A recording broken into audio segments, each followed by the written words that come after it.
Historia de la Filosofía, volumen 1, sección 97, parte tercera, Filosofía Escolástica, capítulo 8, la mística.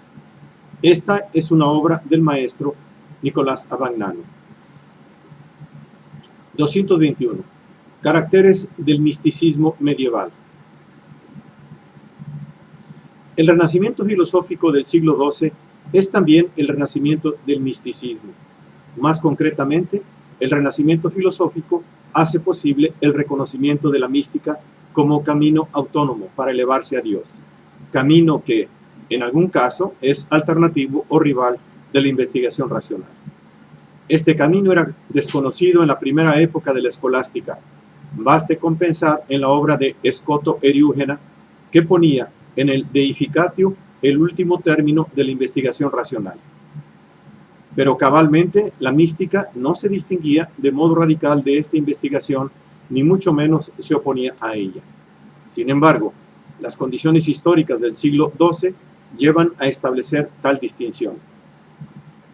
Por un lado, el número e importancia de las corrientes heréticas que florecen en este siglo, y por otro lado, la libertad cada vez mayor que emplea la razón filosófica en el dominio mismo de las especulaciones teológicas, hacen que se vea en la vía mística un correctivo eficaz que lleve a reconocer a Dios y solo a Dios la iniciativa y el apoyo del esfuerzo del hombre hacia la verdad.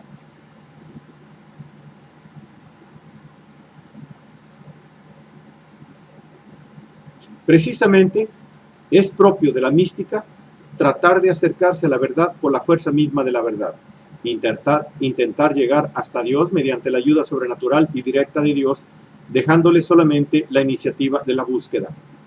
El esfuerzo del místico se dirige únicamente a hacerse digno de experimentar la iniciativa divina, ya que es Dios quien debe desde lo alto atraerlo hacia sí y elevarlo hasta la comprensión de sus misterios. De ahí que la vida mística consista en transhumanarse, en vencer los límites humanos para abrirse a la vida misma de Dios y a la acción beatificante de su gracia. Con respecto a los movimientos heréticos que acababan todos negando toda función al aparato eclesiástico, el misticismo brindaba a la organización eclesiástica un poderoso instrumento de defensa, pues le permitía reivindicar para sí la administración de aquellos poderes carismáticos sin los cuales resulta imposible la elevación mística. Con respecto a la razón a la que invocaban las escuelas filosóficas modernas, el misticismo ofrecía al mismo aparato eclesiástico el modo de oponer al carácter incierto y a veces erróneo de los resultados a que conduce la razón, la certeza y la gloria del éxito místico al que permiten llegar los poderes sobrenaturales de la Iglesia. Por lo tanto, no es de admirar que, en la época de que nos ocupamos, el misticismo haya servido en primer lugar de arma polémica contra las aberraciones de las herejías y las divagaciones de la dialéctica. Esto es, como arma polémica para confirmar el poder de la Iglesia y reforzar la ortodoxia doctrinal en la que se justificaba dicho poder. Pero no fue este solo el objetivo del misticismo medieval. Una vez pasada la fase polémica o juntamente con la misma, el misticismo se planteó sobre el fundamento de una más clara distinción de los límites entre la razón y la fe, no ya como la alternativa rival de la investigación racional, sino como el complemento y coronación de dicha investigación.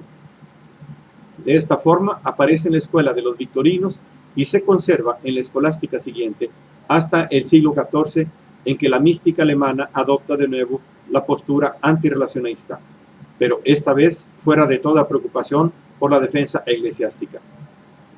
222. Bernardo de Claraval. Bernardo de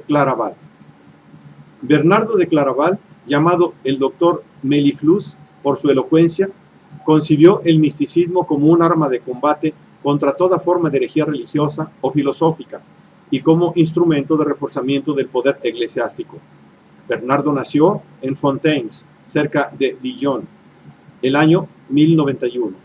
A los 21 años se hizo monje de Citeaux y 3 años después era abad del monasterio de Clairvaux. donde murió en 1153.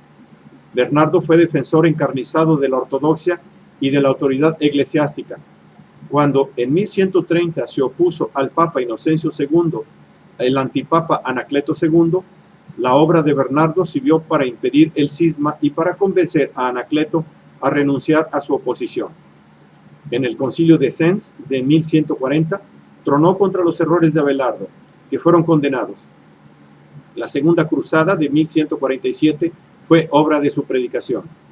Las doctrinas de Gilberto de la Porrée hallaron en él un contradictor formidable e hizo valer con la misma fuerza las armas de su polémica contra la secta herética de los cátaros. De gran importancia histórica son sus epístolas. Contra Abelardo escribió 2 obras.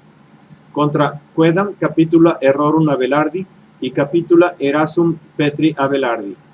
Numerosos son, además, los escritos místicos, entre los cuales se encuentran De Gradibus Humiliatatis et Superbiae, compuesto hacia 1121, De Diligendo Dea, hacia 1126, De Grata e Libero Arbitrio, hacia 1127, Sermones in Cantica Canticorum, De Commideratione, entre 1149 y 1152. En sus puntos esenciales, la doctrina de San Bernardo no es más que el plano estratégico de la lucha contra las herejías y por la absoluta libertad de la Iglesia. Los puntos fundamentales de esta doctrina pueden resumirse así. 1. La negación del valor de la razón. 2. La negación del valor del hombre. 3. El fin del hombre reducido a la ascesis y a la elevación mística. Sobre el primer punto, Bernardo se pronuncia sin reservas contra la razón y la ciencia. El deseo de conocer le parece una torpe curiosidad. Las discusiones de los filósofos, locuacidad llena de viento. Mi más sublime filosofía es esta, proclama, conocer a Jesús y su crucifixión. Sobre el segundo punto, Bernardo afirma sin reservas que la única actitud posible del hombre es la humildad, o sea, la virtud, por la cual el hombre con verdadero reconocimiento de sí, se tiene a sí mismo por vil. Reconocer la propia nada es para el hombre la condición indispensable para que pueda liberarse de todos los vínculos corporales e identificar toda su vida con el amor a Dios. El amor del que habla Bernardo, tomando su concepto de amicitia de Cicerón y su lenguaje del Cantar de los Cantares, lo entiende él sustancialmente como el proceso ascético de liberación del cuerpo y, en general, de todos los vínculos naturales y como pura obediencia o abandono a la voluntad divina. Los grados más elevados del amor consisten en amar a Dios por sí mismo y en amarse a sí mismo por amor a Dios. En estos grados el hombre ha abandonado su voluntad totalmente en el querer de Dios. Con este ascetismo del amor teológico coincide el proceso de la elevación mística, cuyos peldaños los identifica Bernardo de modo muy significativo con los grados de la humildad. El primer grado de este conocimiento es la consideración, que es el intenso pensamiento de investigación y una intención del alma que investiga la verdad. El segundo grado es la contemplación, que es la cierta y verdadera intuición de una cosa, esto es, una aprehensión indudable. La primera contemplación es la admiración de la majestad divina que exige un corazón purificado de los vicios y libre de pecado. El supremo grado de contemplación es el éxtasis o excessus mentis, en el cual Dios desciende al alma humana y el alma humana se une con Dios. Al modo como una pequeña gota de agua que cae en el vino se disuelve y adquiere el sabor y el color del vino, al modo como el hierro candente e incandescente se convierte en semejante al fuego y pierde su propia forma, al modo como el aire surcado por la luz del sol se transforma en claridad luminosa hasta parecer, más que iluminada, transformada en la misma luz. Así en los santos, todo afecto humano necesariamente se disolverá de una manera inefable y casi se transformará en la voluntad de Dios. Y, en efecto, ¿de qué manera Dios podrá estar en todas las cosas si queda en el hombre algo humano? Quedará ciertamente la sustancia, pero en otra forma, con otra gloria, con otra potencia. Esto significa deificarse. El proceso de deificación del hombre supone que el alma olvide completamente el cuerpo. Alcanzado este estado, nada impide ya que ella se aleje de sí y se vaya toda hacia Dios y se convierta en algo tan diferente de sí, cuanto le sea concedido hacerse semejante a Dios. En este estadio se hace una sola cosa con el Espíritu de Dios.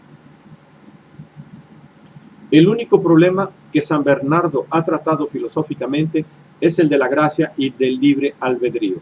Distingue tres especies de libertad: la libertad de necesidad, la libertad de pecado, la libertad de miseria. La libertad de necesidad es el libre albedrío, que es propio de la voluntad humana. No se pierde ni en el pecado ni en la miseria, y no es mayor en el justo que en el pecador, ni en el ángel que en el hombre. El libre albedrío constituye la esencia misma de la libertad humana.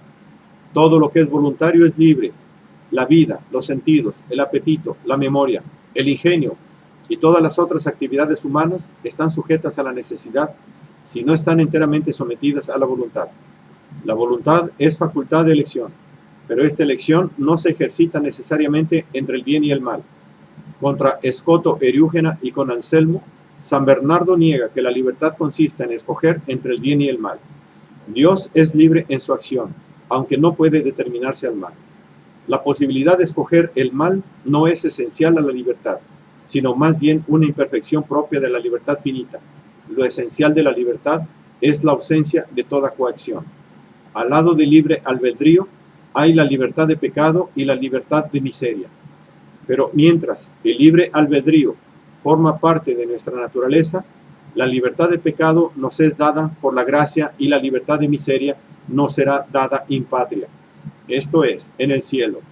Por esto, el libre albedrío se puede llamar libertad de naturaleza, la libertad del pecado, libertad de gracia, y la libertad de miseria, libertad de vida o de gloria. Amigo de San Bernardo fue Guillermo de Saint-Thierry, abad de este monasterio benedictino desde 1119 a 1135 y que murió en 1148 o 1153. Participó en la lucha contra Abelardo con un escrito compuesto en el invierno de 1138 o 1139, Disputatio adversus Abelardum, y con una carta en la cual llamaba la atención de San Bernardo sobre los errores de Abelardo. Es, además, autor de escritos místicos y exegéticos, Meditative orationes, de Contemplando Deo, de Natura et Dignitate Divini Amoris. En los dos libros de Natura Corporis et Animi, trata en el primero de la física del cuerpo humano y en el segundo de la física del alma. El interés de esta compilación consiste en el hecho de que Guillermo procura unir la psicología platónica agustiniana con la de la medicina arábico-griega que toma de Constantino africano.